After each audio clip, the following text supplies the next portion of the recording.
Assalamualaikum warahmatullahi wabarakatuh. Salam rahayu, salam sejahtera kasadayana. Alhamdulillah dinten ayeuna kaleresan dinten weekend cenanya mangnya. Liburanna ngaprak ka gunung cenah. Alhamdulillah posisina aya di gunung Kota Bandung. Rupi Rausen pokoknya mah anu tacan ka dieu rekomen lah jeung ni Isma kedah tebi-tebihnya di caket ya caket we Rausen pisan pokona mah. Mantapnya, aduh luar biasa. Itu teh Kota Bandung. Kayak mangkoknya mang ya. Heeh. Juga naon? Tiga mangkok posisina teh dihanap gitu teh. Nah, juga Lebak Cawene. Lebak Cawene teh ya atuh tah mang. Perkawis Lebak Cawene ininya kan kamari kayak karena benteng Yajuj Majuj cenanya. Nah, dupi benteng Yajuj Majuj teh sapertos kumaha mang? Jadi persamaan mang. Ya, persamaan benteng Yajuj Majuj sama Lebak Cawene. Itu Lebak di bawah. Contohnya Lebak. Nah, Lebak Cawene itu yaitu kan dasar. Tuh Lebak itu dasar. Di sini di atas. Berarti kalau Lebak Cawene sama benteng Yajuj dan Majuj itu gambaran seperti benteng. Kalau tentang seseorang atau kehidupan manusia itu iman. Jadi lebih ke iman, menjaga iman agar di Lebak Cawene itu bisa mengenal yang namanya Tuhan. Gitu. Yang mana Tuhan, yang mana iblis, setan atau dajjal. Gitu. Jadi di dalam kehidupan itu pentingnya Lebak Cawene untuk kita mengenal siapa yang menciptakan kita, gitu, bukan siapa yang membuat kita ibaratnya seperti apalah gitu. Jadi ya banyak contoh lah, misalkan nih tentang ilmu pengetahuan gitu kan. Nah, kalau ilmunya yang maha kuasa kan serba luas ya, seperti luasnya pemandangan ini gitu kan, dilihat sangat luas sekali. Nah, ini gambaran ibaratnya bahwa Tuhan yang maha kuasa gitu kan. Nah, ini tuh Tuhan, ini tuh Allah, ini tuh manifestasinya yang maha kuasa.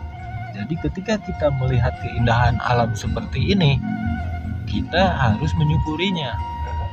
Rasa syukur kita itu seperti energi dan akan memperkuat yang disebut benteng Yajuj dan Majuj. Memperkuat apa? Memperkuat tidak terjadinya bencana di tempat yang kita syukuri keindahannya. Rasa syukur itu seperti energi, begitu, buat memperkokoh benteng juga ya. Memperkokoh benteng itu. Nah, kalau contoh ibaratnya benteng Yajuj Majuj yang saya bilang, jadi Yajuj Majuj itu kan sebenarnya bentengnya itu yang pertama di diri kita, tentang keimanan. Yang kedua, terus dari negara, kenegaraan kan ada benteng pertahanan, gitu kan. Nah, antara benteng-benteng tersebut harus saling terhubung. Dari diri kita harus pasrah agar benteng kita tetap kuat. Nih cara kita memandang alam ini, gitu kan, menyukuri. Nah, berarti ini untuk benteng di diri kita, karena kita yakin akan adanya yang maha kuasa. Sebab manusia itu, apa yang dimiliki manusia, apa yang bisa ibaratnya dibuat oleh manusia gitu kan, tidak ada ya. Semua juga manfaatnya dari alam. Bikin rumah bahannya dari alam ya gitu kan. Kalau tidak disediakan oleh yang maha kuasa, kita mau bisa apa? Seharusnya itu dari alam untuk alam. Nah, gitu ya. begitu. Jadi istilahnya ketika nih misalkan nih ada yang bilang kalau bikin kopi untuk leluhur musyrik, ada kan yang begitu? Ada. Nah, padahal itu dari alam untuk alam sebenarnya. Kopi itu kan berasal dari alam. Nah, kita berikan ke leluhur itu untuk alam juga, karena leluhur kita tuh udah menyatu sama alam. Gitu. Jadi sebagai ucapan atau ungkapan terima kasih kita masih bisa menikmati kopi ini. Ciptaan alam. Alam yang memberikan. Kalau alam sudah tidak memproduksi kopi, kita tidak bakalan bisa minum kopi. Makanya jangan sombong manusia itu. Manusia hanya perantara berarti ya. Manusia mah tidak ada apa-apanya gitu kan. Tapi sekarang manusia kan banyak yang sombong. Seolah-olah dia atau manusia itu memiliki alam ini. Seolah-olah manusia memiliki alam ini. Nah, kalau ada seseorang atau manusia merasakan bahwa kita manusia tidak bisa terhubung dengan alam lain, atau misalkanlah anggapan gimana tentang tentang leluhur misalkan ya, nah itu kan udah dipastikan nggak orangnya itu nggak benar.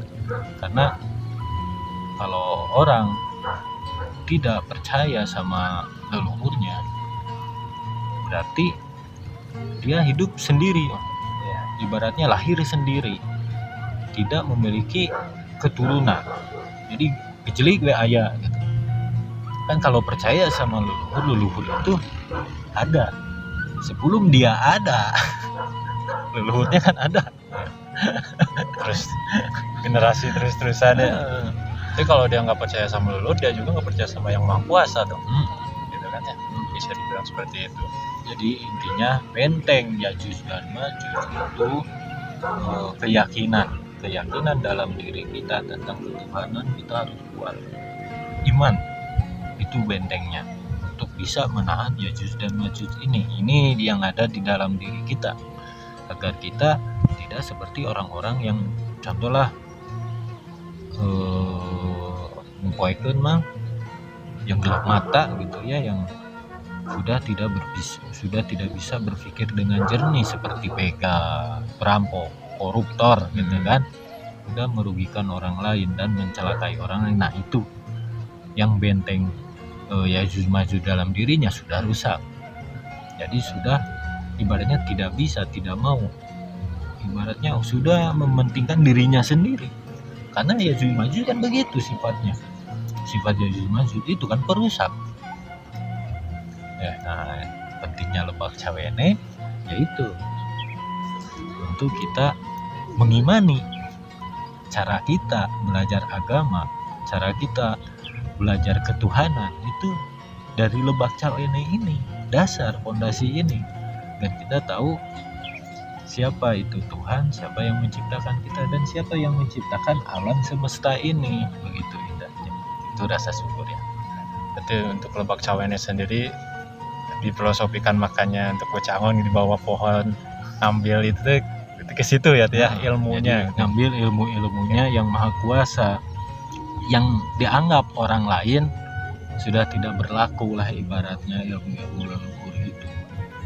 Kan contoh saya menerangkan sesuatu apalagi tentang agama, kan mereka tuh sensitif ya. Nganggap saya ngaco atau gimana. Nah padahal yang saya ungkapkan ini kan hasil dari leluhur. Nah itu yang disebut ranting dan daun kering. Lebak Cawene itu ya. Nah itu orang-orang yang seperti itu, yang ibaratnya tidak mau menerima ajaran dari leluhurnya. Jadi mencukur orang mah jadi orang milenial gitu. Zaman now gitu ya. Now, anu tahu na joget-joget depan kamera. Bener. Nah, berarti untuk benteng sendiri balik lagi ke diri kita, Iya, gitu kan. diri kita harus menyukuri apa yang telah kita dapat. Contoh nih, ringan saja sekarang kita udah dapat nih bisa melihat pemandangan dengan indah gitu kan, tinggal disyukuri aja. Ini kan bisa menjaga keseimbangan alam ini agar tetap seimbang energinya gitu. Energi dalam diri kita juga alam sini gitu kan. Nah, ini barangkali ada yang belum tahu, belum paham cara mensyukuri ini seperti gimana, Mang? Ya kalau menyukuri, misalkan nih kita lihat pemandangan begitu indahnya itu kan, kita syukuri saja seperti bahwa subhanallah walhamdulillah wala ilaha illallah wallahu akbar, dengan kebesaran Allah yang Maha Kuasa bisa menciptakan alam seindah ini yang bisa kita nikmati dengan mata kita. Itu rasa syukur berbentuk syukur tapi energinya besar untuk menjaga alam ini.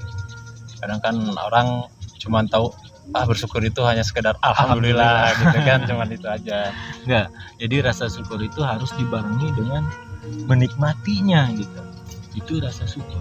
Serap lah kalau itu aja. Nah, Sambil menyerap ke dalam hati juga. Jangan hanya sekedar ucapan alhamdulillah tapi di hati aduh ya kumaha alam teh gitu. Bisa menahan bencana, Mang. Ya contoh tidak jauh lah banjir bandang. Dan sekarang lagi musim hujan. Ya, Nah itu kalau banjir di kalau mana-mana. rasa syukur kita ibaratnya dikasih hujan alhamdulillah, insya Allah tidak terjadi itu banjir bandang di daerah tertentu, karena rasa syukur itu yang bisa menahannya. Kan bencana itu datang karena ulah manusia. Ya. Bencana tidak jadi datang juga karena manusia. Yang disebut tingkatan iman manusia itu, yaitu benteng Yajuj Majuj ini. Seperti itu. Untuk benteng Yajuj Majuj, bukan benteng Takeshi. Nah, kayak bencana-bencana itu kan ulah manusia juga gitu ya. Untuk antisipasi itu gimana? Sedangkan posisi sekarang kan manusia, alam itu terus-terus dieksploitasi. Sedangkan kan posisi manusia bingung gitu. Bingung itu Membutuhkan. dalam arti membutuhkan juga gitu. Jadi kan. ketika Eksploitasi.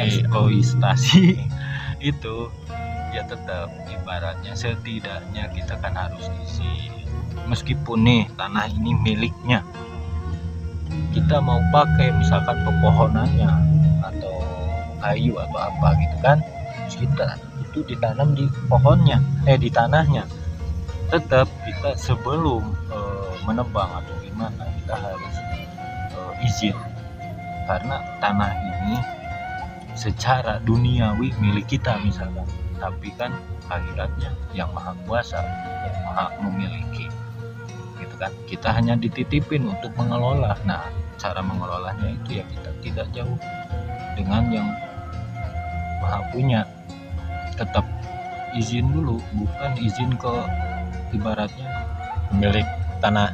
tapi izin kepada yang Maha Kuasa bahwa itu meskipun milik kita agar apa? Agar tumbuh lagi dengan normal gitu. Terus tanahnya kuat, akarnya kuat, tidak terjadi bencana longsor seperti itu. Itu juga ungkapan rasa syukur kalau panen misalkan lah ibaratnya gitu. Kalau hubungan benteng, kenapa sih Yajuj Majuj selalu dikait-kaitkan dengan benteng gitu? Benteng Yajuj Majuj itu maksudnya gimana gitu? Yajuj Majuj udah jauh dari benteng, kayak ibaratkan bocah angon dengan pohon gitu. Nah, apakah ada filosofi apa gitu artinya gitu? Yajuj Majuj, benteng Yajuj Majuj. Nah, itu kan. Yajuj Majuj itu makhluk perusak di dalam hadisnya. Gitu kan. Nah, sifatnya Yajuj Majuj ini perusak. Kalau sifat itu ada dalam diri manusia, hawa nafsunya. Kalau manusia sudah dikuasai sama hawa nafsunya, ya jadi manusia perusak. Contoh pemerintah atau misalkan penjabat kan banyak yang korupsi. Nah itu sudah dikuasai Yajuj Majuj, merusak negara, merugikan rakyat, merugikan negara gitu. Nah Kalau bentengnya itu ya itu sih iman kan, dari manusia tuh punya iman. Kalau kita imannya kuat, mau digoda dengan amplop setebal apa itu kan insya Allah akan bertahan. Berarti untuk benteng Yajuj Majuj itu bukan benteng kepunyaan Yajuj Majuj berarti ya pengertiannya. Nah, begitulah untuk pengertian benteng Yajuj Majuj. Kalau kenegaraan, ada kenegaraan makan lebih kerjasama antara masyarakat dan pemimpinnya. Untuk saat ini belum tercipta itu yang harmonis gitu antara seperti itu. Kan masih kene loba tumbila, Mang. Oh, tumbila. Tumbila di kasur tahu nah, tumbila apa tah? Tumbila di di kehidupan lah. Tumbila orang-orang tertentu yang ingin mendapatkan jabatan, ingin menguntungkan dirinya sendiri. Musuh dalam selimut, tumbila. Pengkhianat lah gitulah ya, pengkhianat lah ya. Nah, boleh itu. Menarik juga buat dijelaskan nanti berikutnya. Nah, Palawargi, untuk pengertian pemahaman dari kami terkait benteng Yajuj Majuj seperti itu. Ternyata benteng Yajuj Majuj itu bukan suatu benteng di lokasi tertentu. Kalau gitu. secara hakikat, Nah, kalau misalkan dohir atau gimana nya kan tidak ada orang yang tahu benteng Yajuj Majuj itu di mana, gitu kan? Tapi lokasinya. kita pelajari secara hakikat saja dalam kehidupan manusia ini. Gitu. Ambil positifnya saja lah. Yang negatifnya buang-buang aja lah. Buat apa kita ngambilan yang negatif, pusing ya, gitu kan. Barangkali nanti ada yang dipertanyakan juga seputar benteng Yajuj Majuj, atau nanti mungkin ada pertanyaan seputar tumila ya. Tumila, tapi jangan tumila yang di kasur ya, kena lembab. Nah, nanti bisa di kolom komentar aja ya. Bebas apapun itu pertanyaan, nanti kita coba jawab ya dengan lebih baik, dengan ilmu yang kita pahami. Nah, terutama buat Mang Nani yang punya ilmunya gitu. Paling Mang Nan, untuk konten saat ini mungkin udah di sini aja dulu gitu. Nanti kita lanjut ke tahapan berikutnya terkait tumila ya Mang ya. Nah, tumila atau proses pencucian otak lah ibaratnya. Jadi banyak ini yang digunakan agama. Nanti biar dibahas lah selanjutnya tentang hati-hati beragama ini, makanya ada lebak cawe ini. Hati-hati dalam beragama agar kita tahu mana nih yang berketuhanan atau yang berkesetanan. Berarti masih ada hubungan ya, keterkaitan ya. Ada. Selanjutnya jangan kemana-mana, iklan dulu. Jangan lupa supportnya di subrek, sare, atau share and like gitu ya. Para wargi. Assalamualaikum warahmatullahi wabarakatuh.